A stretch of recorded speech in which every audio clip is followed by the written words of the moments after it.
Bonjour, chers internautes. Aujourd'hui, je voulais vous présenter, je vais vous parler de la programmation parallèle et du parallélisme. Donc là, il s'agira de faire une petite présentation d'abord sur la programmation parallèle. Ensuite, nous allons enchaîner sur un exemple, en l'occurrence sur le produit de deux matrices. Alors, le parallélisme, ce n'est ni plus ni moins que la combinaison respect de la cohérence séquentielle et le gain en termes de performance. La cohérence séquentielle, c'est le fait que le résultat obtenu, le résultat, disons, de l'exécution séquentielle, soit exactement le même que celui obtenu après l'exécution parallèle du même programme. Alors, bien évidemment, on s'attend à ce que le programme parallèle exécuté apporte un gain en termes de temps d'exécution. Alors, le baromètre qui nous permet de définir un peu ce qu'on appelle la pertinence, disons, du programme parallèle exécuté, c'est l'accélération de parallélisme. L'accélération de parallélisme, c'est le rapport entre le temps séquentiel ici, qui est représenté par T1, sur le temps parallèle. Donc dans l'idéal, cette valeur SP, dans l'idéal, est égale au nombre de processeurs cœur. Sur ce slide, je vous montre un peu la différence entre une exécution séquentielle et une exécution parallèle. Pour l'exécution séquentielle, nous avons 4 tâches en mémoire. Si nous avons 4 processeurs, lorsque l'exécution est lancée, on se rend compte que la tâche 1, 2, 3, ainsi que la tâche 4 s'exécute seulement sur un processeur. Les autres processeurs restent inutilisés. En revanche, pour l'exécution parallèle, là on s'aperçoit que les 4 tâches plutôt sont exécutées simultanément sur les 4 processeurs. Et ce qui nous permet d'avoir un gain en termes de temps. Ici, à titre d'exemple, nous avons cette exécution, c'est faite en 2 secondes. Ici, l'exécution séquentielle, c'est faite en 8 secondes. Sur ce slide, nous allons aborder, disons, un cas simple, donc, qui traite des applications, disons, parallèles, mais dans les cas triviaux. Ici, nous avons, donc, plus précisément, ce qu'on appelle le parallélisme de données, ou le parallélisme de boucle, où les données qui sont, disons, la partie du programme à paralyser est une boucle, par exemple une boucle for, et une boucle, elle a un indice de début et un indice de fin, et ici l'objectif c'est de partitionner ces itérations, et chaque partition est assignée ce qu'on appelle à une tâche qui est définie, et chaque tâche est exécutée dans un processeur déterminé. Là, nous avons, disons, ça c'est l'indice de début, ça c'est l'indice de fin des itérations. Donc, range, donc là on peut avoir range.start, range.end. Et là, lorsqu'on applique, disons, lorsque range est un input de la fonction partitionnée, on obtient ce qu'on appelle un range array qui est une liste de, disons, d'intervalles, donc d'intervalles d'itération. Alors ici, on a différents ranges, range 0 jusqu'à range 7. Là, on a 8 partitions, d'accord? Chaque partition est un intervalle d'indice. Donc là, indice début, indice fin, etc. Et une fois qu'on a ce ce tableau ou cette liste de partitions, on définit les tâches. Donc pour chaque partition va correspondre une tâche. Là, de la même manière, on s'aperçoit qu'on a task 0 jusqu'à task 7. Et là, lorsque range 0, plutôt range array est un input de la fonction définir les tâches. Donc en sortie, on a une liste de tâches. Et là, vous apercevrez que cette liste de tâches plutôt est exécutée par les différents threads. Ici, on a thread 0 jusqu'à thread 7, donc 8 threads. Donc là, on s'aperçoit que ces étapes s'exécutent en séquence et cette étape s'exécute en parallèle. Alors, donc là, nous allons passer directement à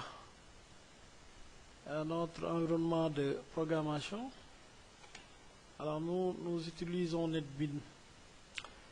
Donc, dans notre exemple, nous allons aborder le produit de deux matrices. Et le programme séquentiel est déjà implémenté. Donc, on va procéder un peu à l'exécution pour voir. Ici, on a deux matrices A fois B qui donnent C. Et dans l'exemple, la matrice A, la matrice N, donc on a AMN et BNP. Donc, la matrice C sera CMP. Alors là, on fixe, disons, en exemple, on fixe M à 8, N à 8, P à 8. Alors, nous allons pas rentrer dans les détails pour ce qui est de l'exécution séquentielle. L'objet ici, c'est de voir comment rédiger un programme parallèle. Et là, nous allons exécuter juste pour que vous ayez une idée.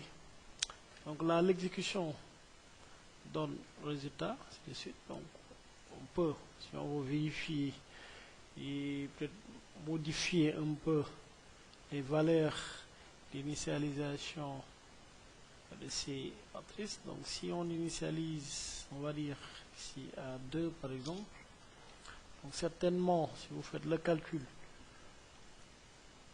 donc on verra que voilà, là ça varie, ça change.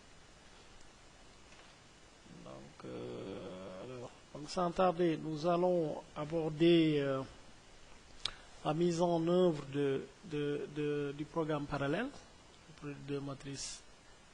Alors nous allons créer une classe, Java class. On va appeler matrix parallèle.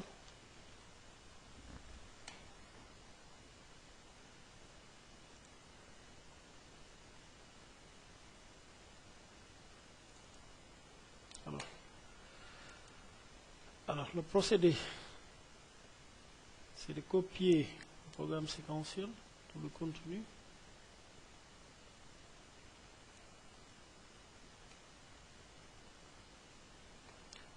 Copier le contenu, copie.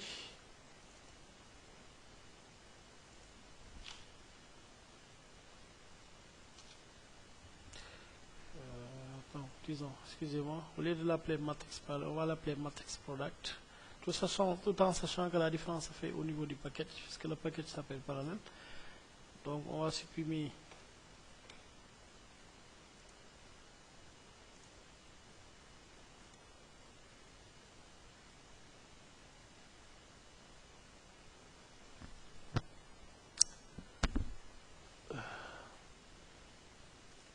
donc on reprend l'opération sur la matrix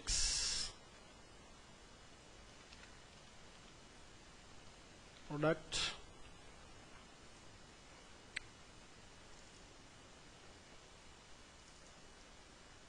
Alors l'idée c'est de copier d'abord le contenu du programme séquentiel.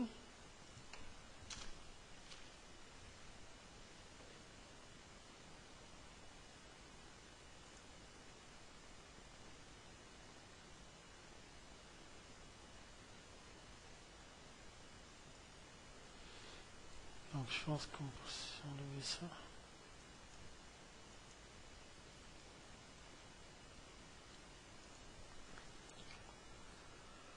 Alors, une fois que la copie est faite,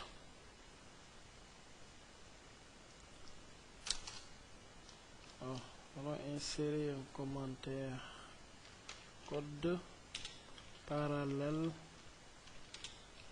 à rajouter.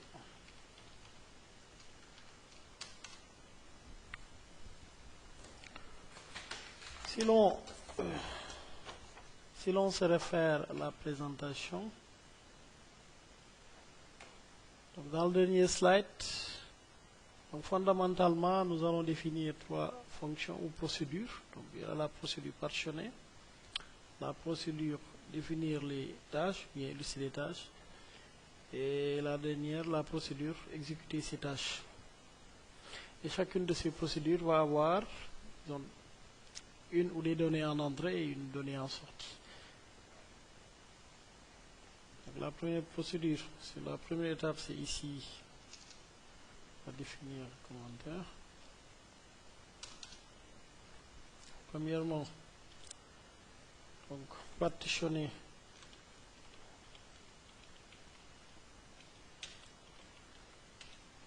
les itérations.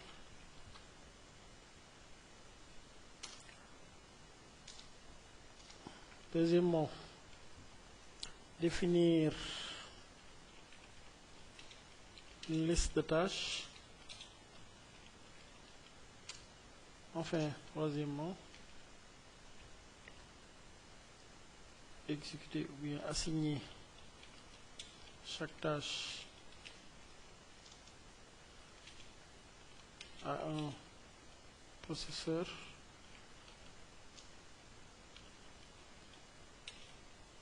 à un thread, on va dire, puis exécuter.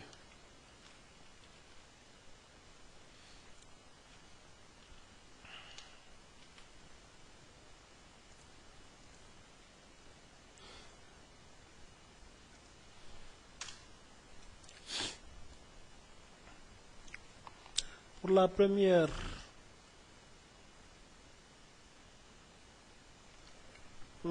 procédure, on va mettre private partitionner les itérations.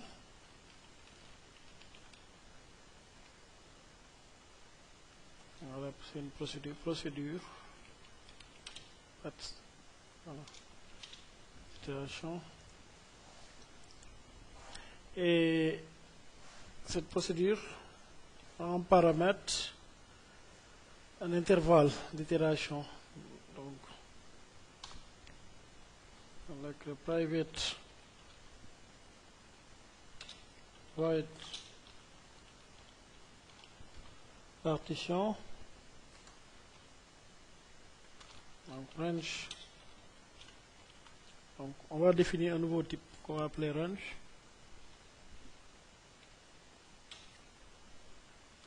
Alors, la liste des partitions qui est la donnée en sortie s'appelle range array.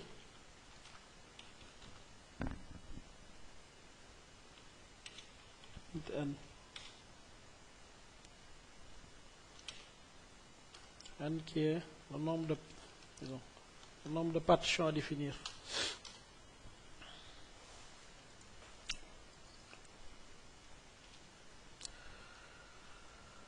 Alors, nous allons définir la classe range personnalisée.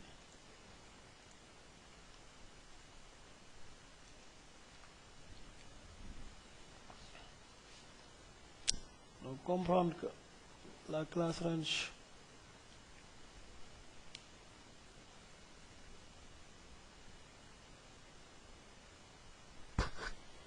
private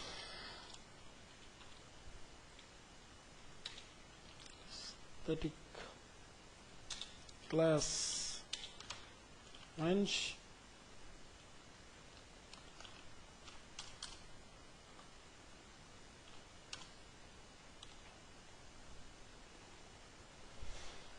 donc index de db start l'indice de fin n ou l'index de fin n public, puis le constructeur range, donc start n.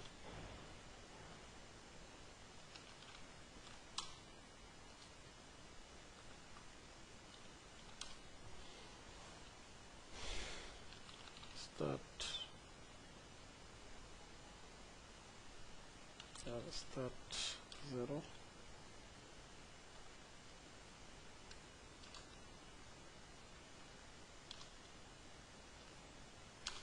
end égale end 0.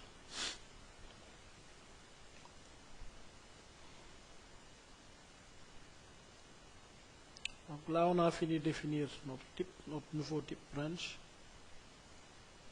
Donc nous allons nous focaliser sur la fonction, sur la procédure partition.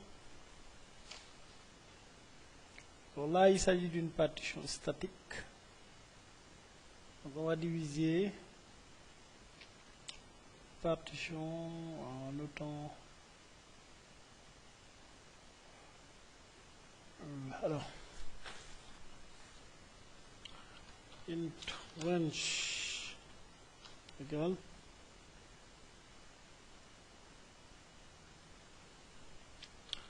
range point end moins range point start, disons. Donc là si disons ça veut dire que la variable range permet de définir l'intervalle entre ou le nombre d'itérations contenues dans cet intervalle.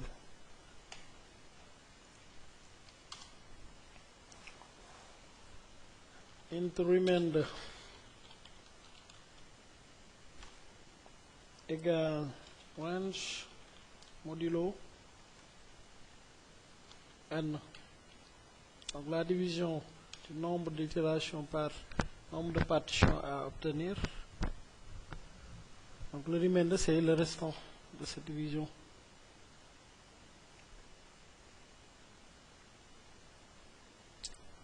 Int range 0. Donc range 0 sera le nombre d'itérations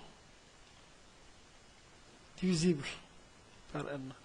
Donc sera range moins remainder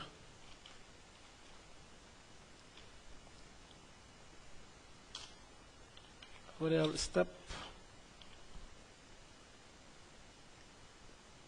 le pas range 0 divisé par n.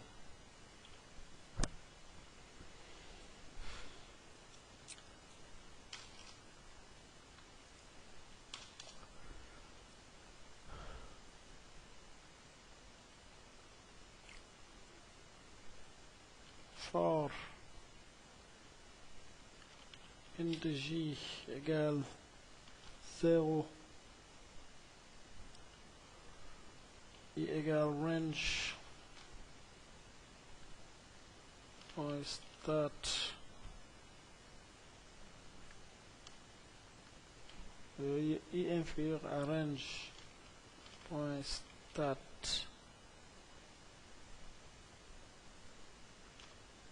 plus range 0 i égale i plus step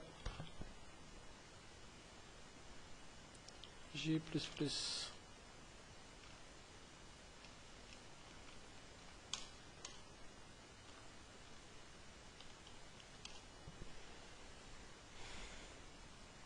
range array i j plutôt point start égale i range array j point end égale I plus step. Maison.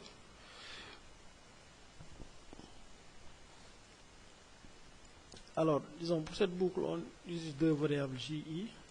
I permet de parcourir, disons, l'intervalle de range.start à range.start.range0. Donc, souvenez-vous que range0, c'est la partie, disons, divisible, le nombre d'itérations divisibles, d'accord? Donc là, cette boucle se sert du nombre de partitions divisibles.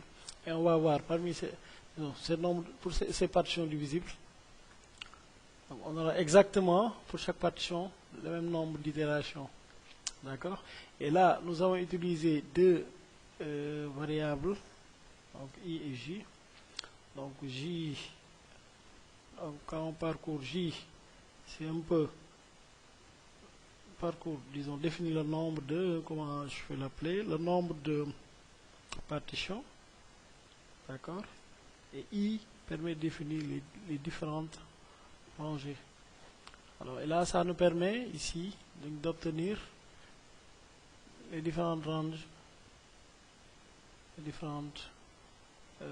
différentes partitions. Et ces différentes partitions sont stockées dans le tableau range array. Donc, il nous faut voir si le remainder est supérieur à 0. Donc, le restant, if remainder supérieur à 0, pour ce qui reste.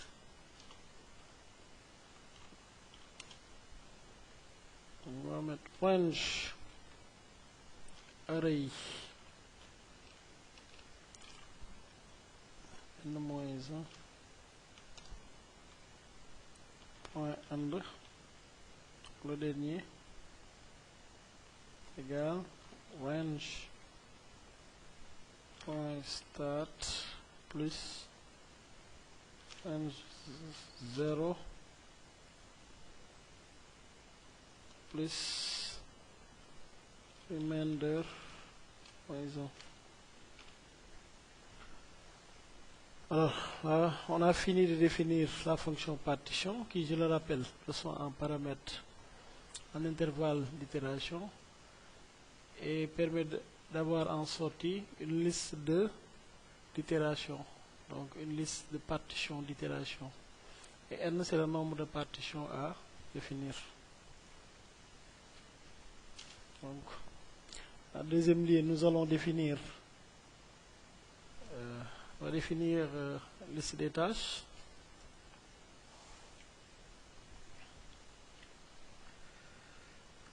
Deuxièmement,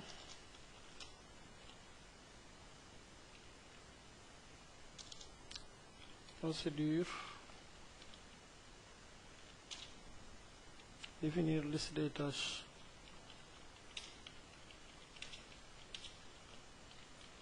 Alors, donc si on retourne à la présentation, au dernier slide, donc une fois qu'on a fini de partitionner, donc là on obtient le range array, on va définir les listes plutôt la liste des tâches.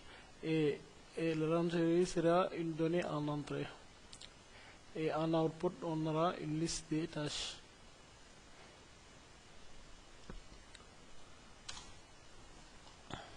On va écrire la procédure private void set task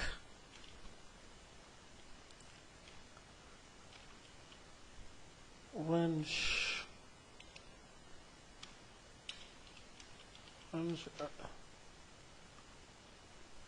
array task des tâches task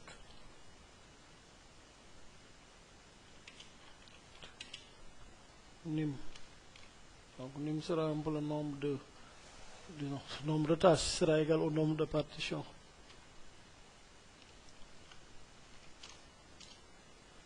Là, il nous faut définir, comme tout à l'heure, type task.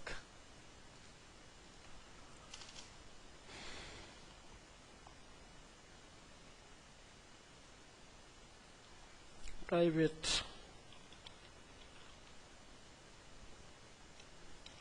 static class task implement runnable. Donc cette classe va implémenter une runnable.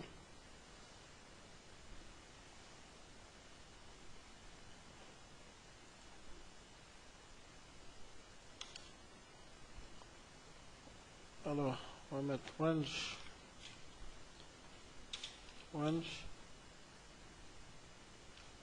défini public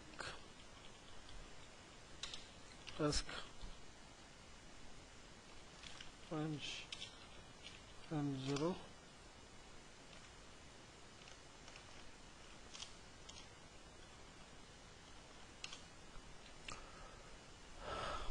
Range égale range 0.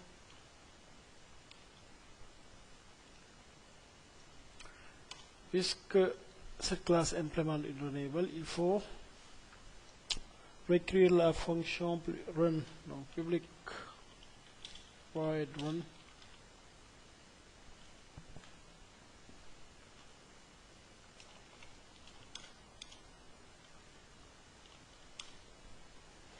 fonction run. Alors ici cette fonction run, on va voir au niveau de voilà séquentiel. Donc là il y avait la fonction run, c'est là en quelque sorte c'est la routine. On va copier ça, bien même si on veut on va couper ça.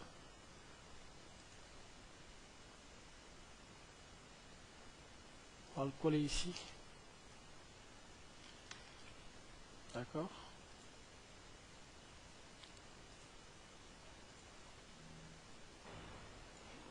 Erreur c'est quoi? Non statique. Alors statique, on va mettre statique.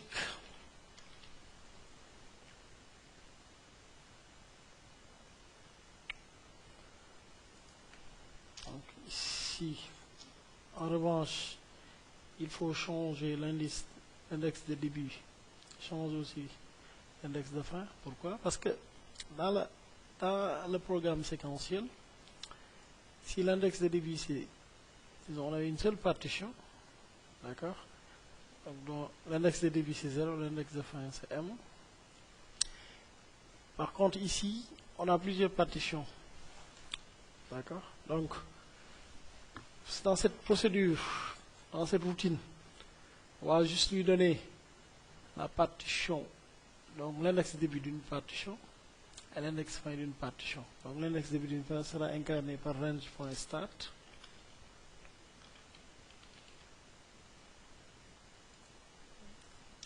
Range.end.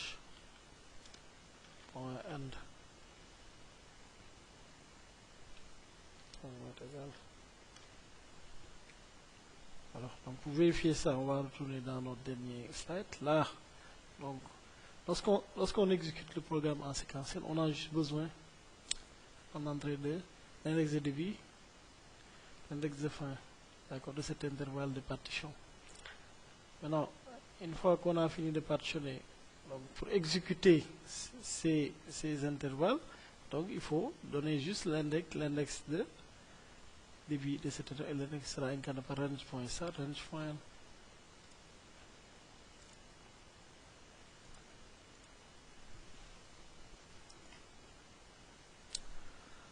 Donc, on a fini de définir notre type tâche. Donc, il faut mettre le contenu de cette task, définir les tâches. Donc, mettre for int i égale 0, point i inférieur à num, i plus plus,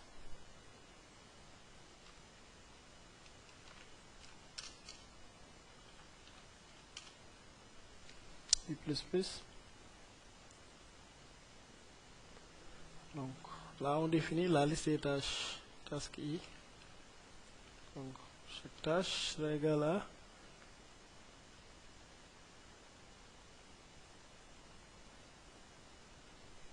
new task.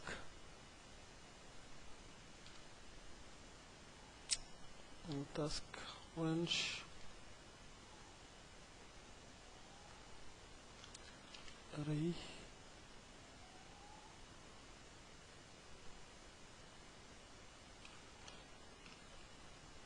et voilà. Donc si ce qu'il faut retenir, c'est que pour chaque tâche, donc pour chaque tâche sera définie à partir d'un intervalle d'index, comme on le montre ici. Donc cette tâche-là sera définie à partir de range 0. Cette tâche-là à partir de range 0, c'est matérialisé ainsi. Matérialisé ainsi au niveau du code.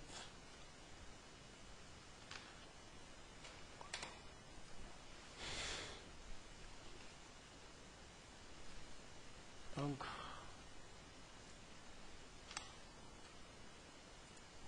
troisième procédure à numéroter pour suivre la logique, donc I. Deuxième procédure. Enfin, troisième procédure. Donc, dans la troisième procédure, il s'agit d'assigner chaque tâche à un processeur et puis de l'exécuter en thread. Donc pour l'exécuter, on va mettre procédure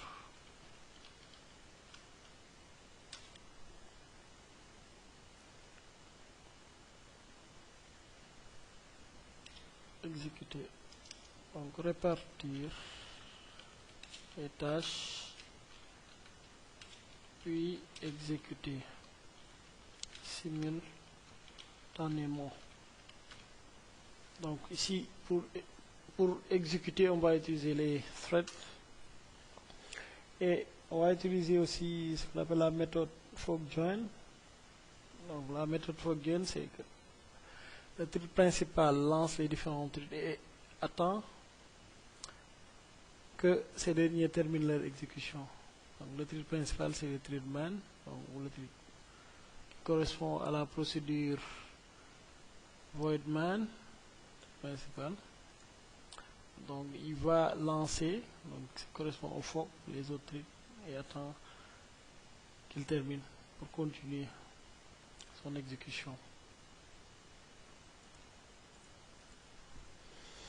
Nous allons écrire la procédure private void fork join. Donc nous avons un paramètre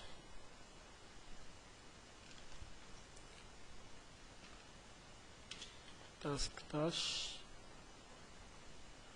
donc une liste de threads, donc threads qui se chargeront d'exécuter ces tâches. Donc ça sera le nombre de threads utilisés.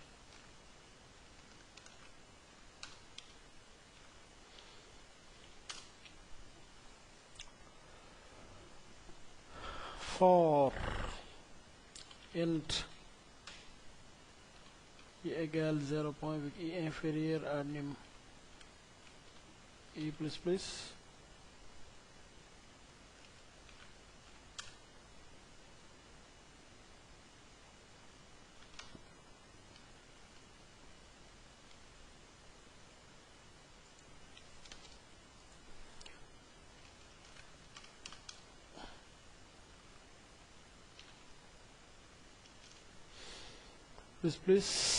donc pour chaque thread i initialiser ou créer chaque thread sera new. Ça c'est la syntaxe, hein? Donc task i. Donc souvenez-vous, on avait défini une liste de tâches. Donc pour chaque tâche donc chaque tâche sera assignée à un thread, d'accord? Et ça c'est matérialisé par cette ligne de code.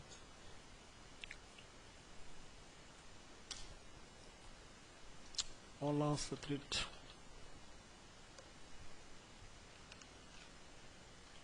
Point.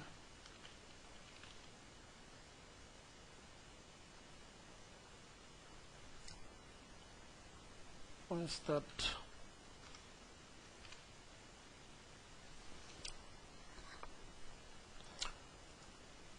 Alors,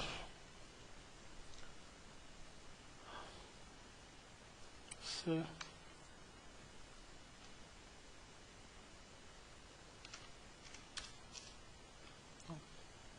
procedure for join. Try.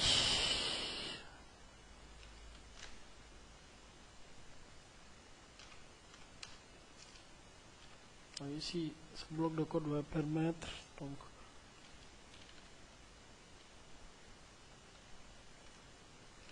au treat, différents treats lancés par le treat principal de s'exécuter, de terminer leur exécution sans être interrompu par le treat principal. Donc,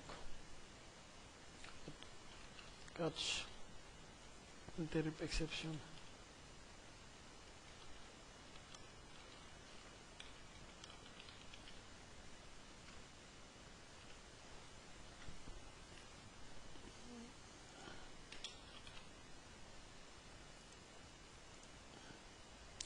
Interrupted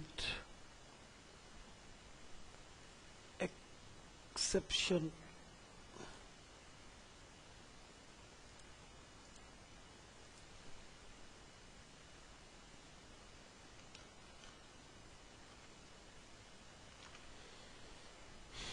Alors, donc, on a fini d'implémenter la troisième procédure. Donc, pour résumer, nous avons trois procédures. Partitionner les itérations, donc en intervalle, en sortie, une liste d'intervalles. On a défini les différentes tâches. On a réparti les tâches, puis on a procédé à l'exécution grâce à la méthode forJoin.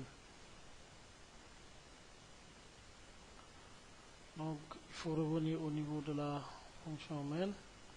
Ici, la fonction main définie concerner l'exécution séquentielle.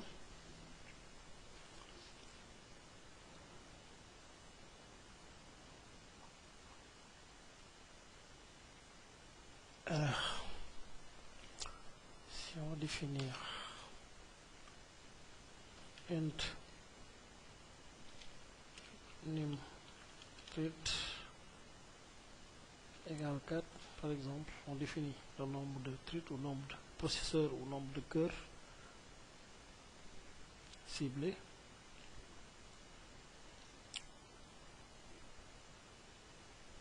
Ok, donc on définit les différentes. C'était ça. Range égale new range 0 n-1.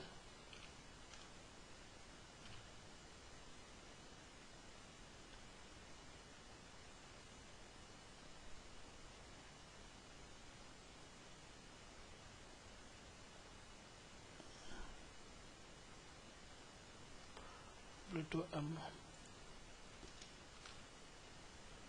Donc, puisque nous la boucle a parlé, parce que comprenez que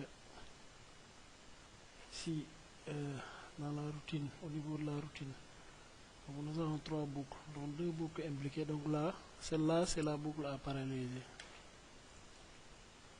Donc c'est M.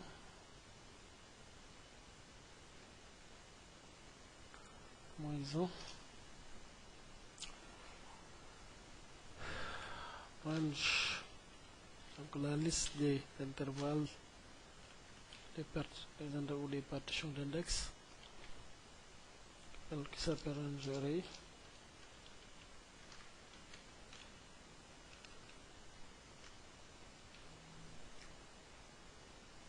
égale new range name treat.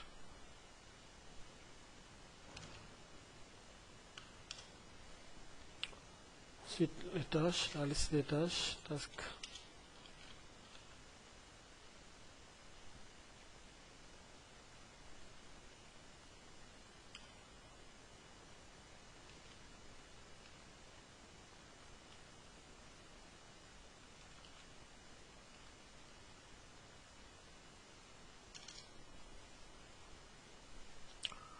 Ces tâches égale new task.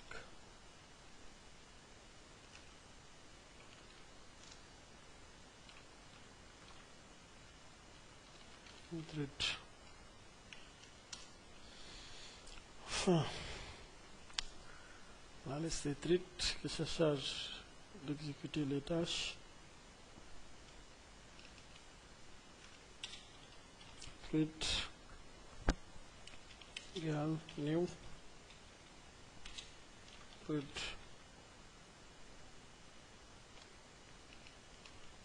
new treat.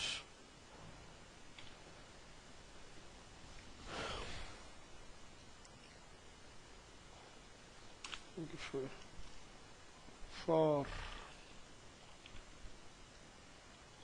int I égale 0, point virgule I inférieur à nim treat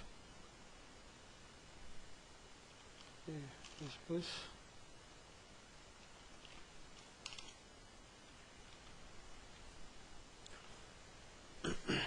range array, on va initialiser les range array.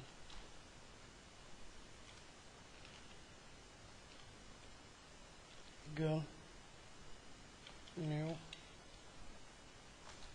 range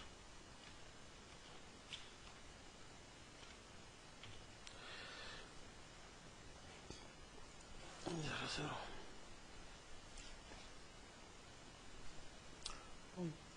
L'initialisation des matrices ne change pas. Donc il faut appeler les procédures.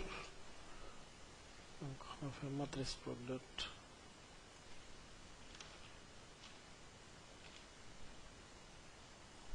partition. Donc partition. Donc on appelle les procédures. Hein.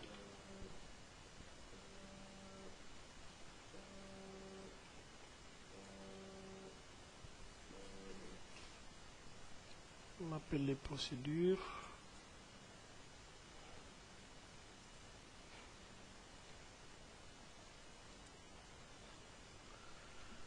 Donc, on invoque la procédure partition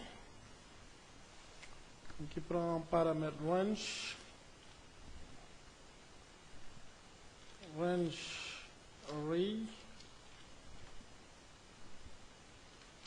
et input.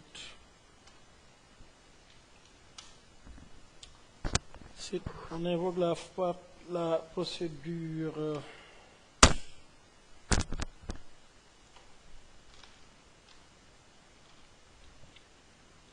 task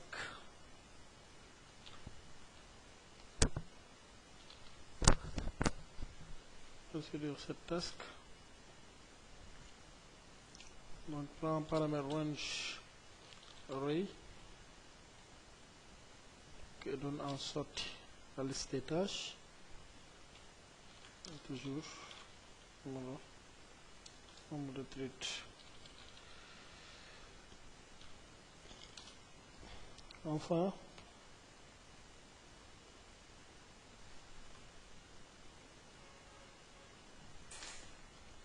procédure fork join.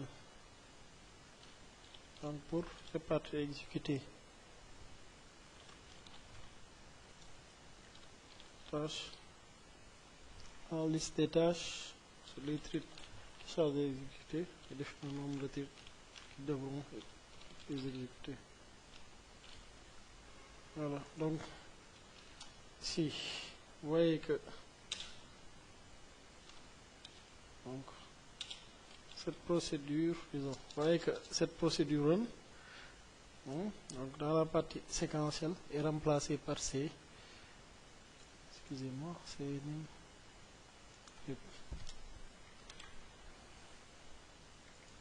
donc procédure fork join, donc un paramètre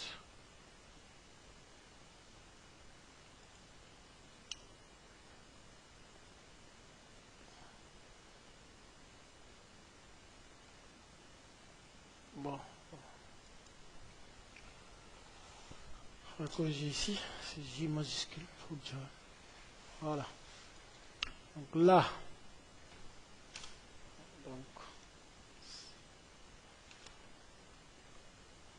code parallèle ajouté.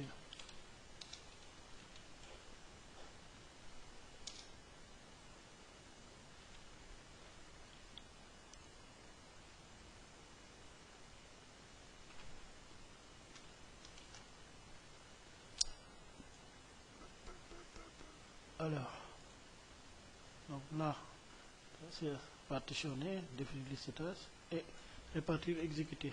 Voilà.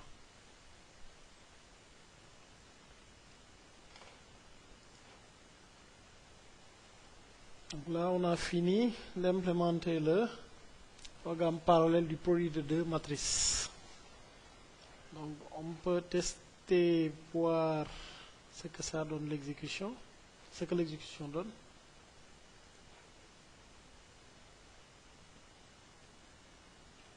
C'est ça.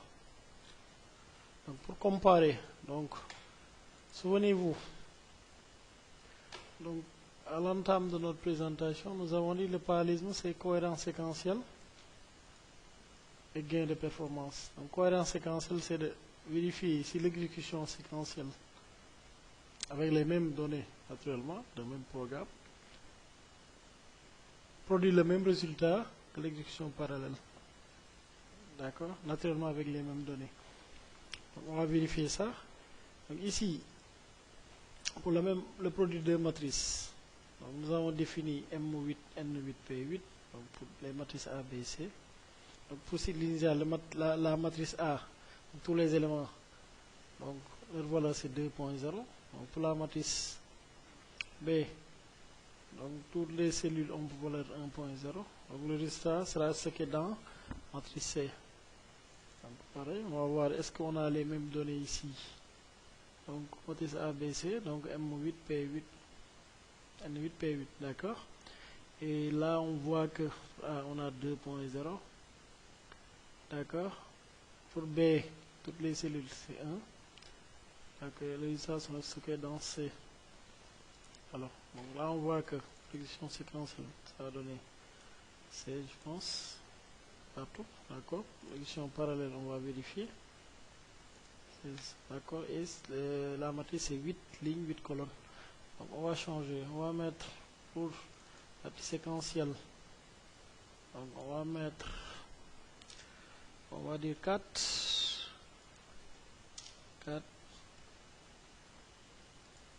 et 8 par exemple. Donc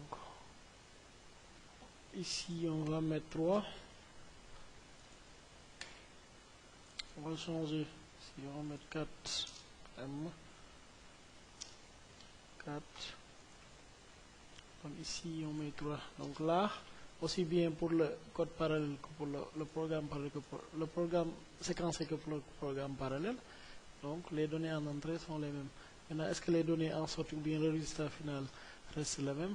Donc là, si tel est le cas, la cohérence séquentielle est respectée. Donc pour vérifier cela, on exécute le programme séquentiel d'abord.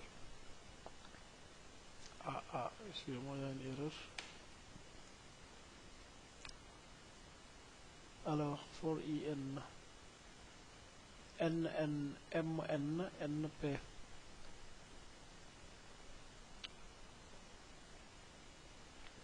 For int I égale 0, I inférieur à M, MN, NP.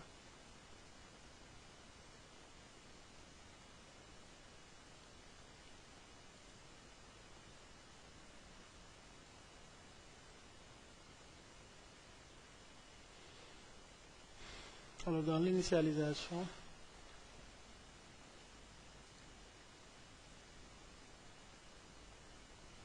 excusez-moi, donc l'erreur c'est ici.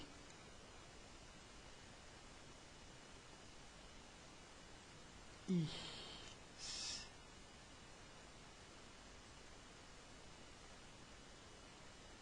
Donc c'est MN, NP. Alors là, il y a erreur, je sais pas, c'est dû à quoi. Donc on va voir. C'est l'initialisation, je sais pas. I égale 0, I prime, I plus plus, J égale 0, J plus plus, CI, J 0, 0. D'accord.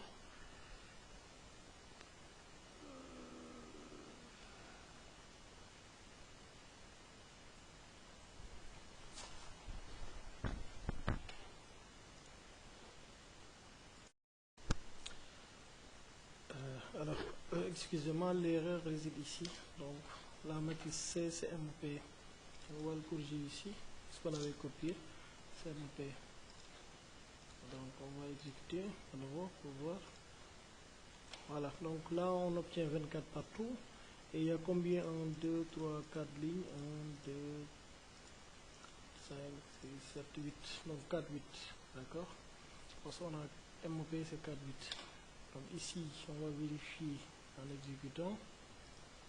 On a 24 partout, donc 4, 8, 4 lignes. 8 colonnes, 1, 2, 3, 4, 5, 6, 7, 8. Donc là, on peut affirmer que la cohérence séquentielle est respectée. Il reste à vérifier le gain en termes de performance. Donc pour cela, ce qu'on va faire, on va d'abord désactiver ça, parce que on va prendre de grosses matrices et là, si on laisse l'affichage, ça risque de faire des désagréments. Donc, on va mettre 1024. Donc, 1024. 1024.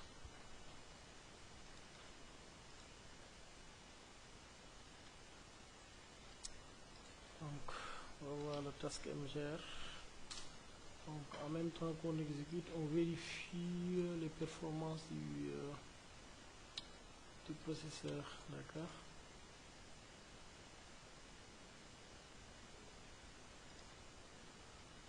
Donc, on va exécuter pour voir.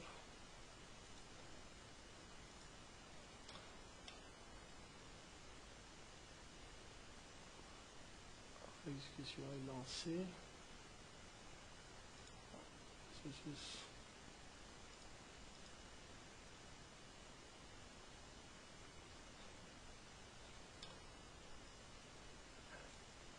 Alors, donc, l'exécution s'est déroulée, je pense, en 10 secondes.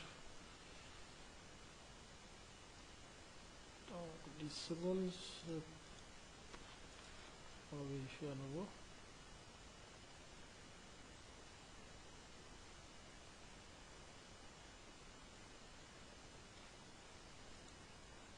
Donc, en 10 secondes. Bon, ce qu'on va faire, on va mettre 1500 partout.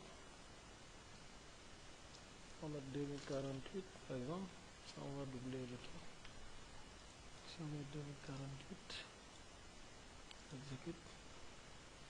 On vérifie en même temps. Ici, on va le Java, le processeur à 25%. Donc là, on va voir que voilà, le processeur est occupé à 25%.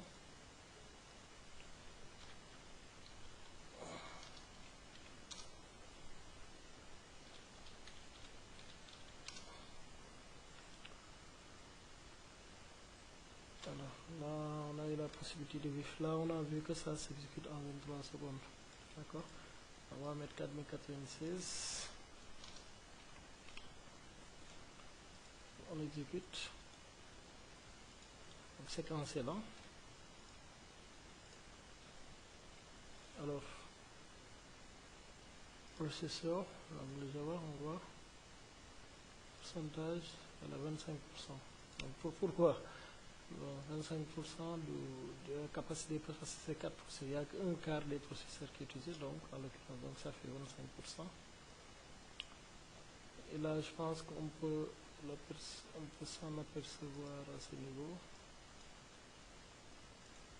Aussi, on voit 25%.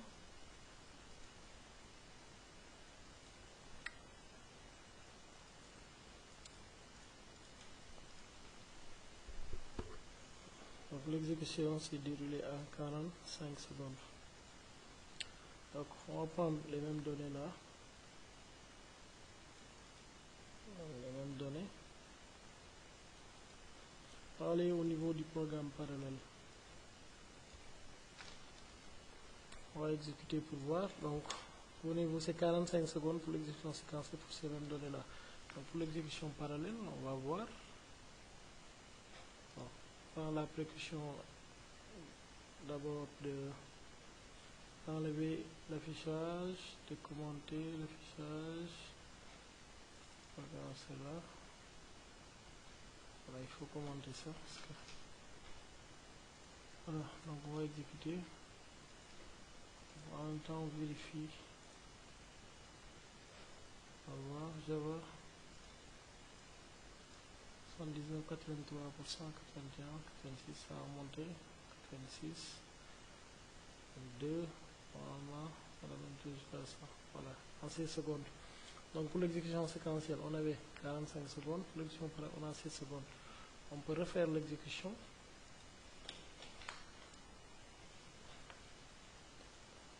6, là on voit, d'accord.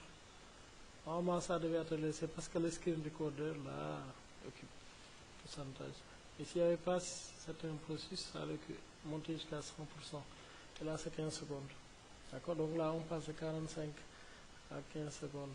Donc dans des conditions normalement optimales idéales, donc on passe, normalement on passerait du simple au quadruple. Donc normalement on passerait de 45 on va dire à 10 à 11 par exemple. Donc, parce qu'ici il y a, vous voyez, donc Java s'exécute plus, vous voyez que le processeur est occupé à 8-10%.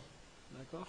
Donc du coup, lorsque Java s'exécute, le programme parallèle s'exécute à 90% de sécurité, mais en principe, il peut atteindre les 100%. Donc, puisque vous avez l'idée du gain de temps qu'on peut avoir. Aujourd'hui, si on avait exécuté le programme séquentiel, disons, si le programme séquentiel durait, on va dire, 4 heures de temps, le programme parallèle allait s'exécuter en 1 heure. D'accord. Là, on gagne énormément de temps. Là. Donc, voilà ce que je voulais vous montrer. J'espère que vous avez aimé. Et que voilà, donc si vous avez des questions, donc n'hésitez pas à m'écrire à cette adresse. Boya Senghor Yahoo.fr. Donc si vous avez des questions, vous pouvez m'écrire sur cette adresse. Donc je vous prendrai le temps de vous répondre et voilà. Merci de m'avoir suivi et voilà, on se retrouve prochainement pour d'autres exercices, on va dire. Merci.